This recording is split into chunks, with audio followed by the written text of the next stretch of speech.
नमस्कार, हम मीनू झा अपने लोकनि सबके मैथिली गीतमाला चैनल पर मैं हार्दिक स्वागत करै छी।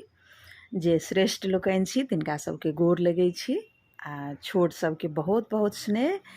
एहि सालमे यानी कि 2025 में जितिया कहिया शुरू भऽ रहल यऽ, ई करीब करीब सब गोटेके एकर जानकारी भेट गेल हैत।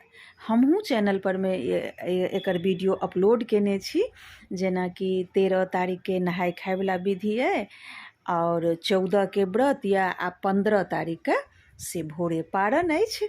तऽ एहि वीडियो में सबसे पहले हम ई जानकारी दै छी अहाँ सबके, साझा करै छी अहाँ सबसँ, जे तेल खैर चढ़बै वाला जे भी विधि होइ छै, जेना कि नहाय खाय वाला जे भी कोनो विधि अपना सब करै छियै, ओ तऽ सप्तमी तिथि में करै छियै। तऽ कतेक बजे सप्तमी तिथि शुरू भऽ रहल छै वएह जानकारी अपना अहाँ सबके हम एहि वीडियो के माध्यम से दऽ रहल छी। किया देखियौ, बहुत गोटे से जखने मोन होइ छनि तखने कऽ लै छथिन, लेकिन एकटा जे भी विधि करै छियै तिथिके अनुसार विधि करै छियै, जे एहि तिथिमे ई विधि कयल जाइ छै।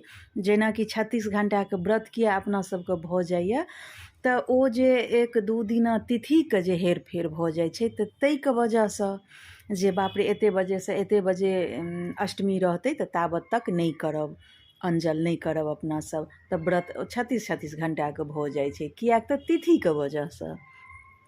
तऽ एहि सालमे यानी कि 2025 में जे सप्तमी तिथि शुरू भऽ रहल यऽ, ओ 13 तारीख के शनि दिन नहाय खाय वाला जे विधि होइए, ओ भोर में 7:23 में सप्तमी शुरू हेतै। तऽ तकर बाद से करे जायब नहाय खाय वाला विधि, जेना कि तेल खैर चढ़ेबै, जितवाहन भगवान के चूड़ा चढ़ेबनि, पितराइन भोजन हेतै, ई सब जते भी विधि अपना सब करबै नहाय खाय के दिन, ओ भोर में 7:23 के बाद से करबै।